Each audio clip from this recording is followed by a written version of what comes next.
tell us why people should come to the performances the next 3 Fridays. Well, first of all, because it's something that's never happened in the space before. It's going to be really interesting to see something using this space that's performative. I've been like dying to play with it in that way. I think it's fun. It's great for everybody, so you can bring kids to it, but it's not a kids show.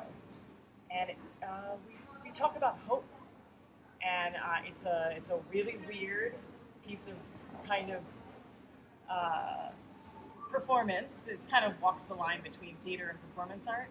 And also the performance is in development. So what that means is you'll get to see something being made in real time.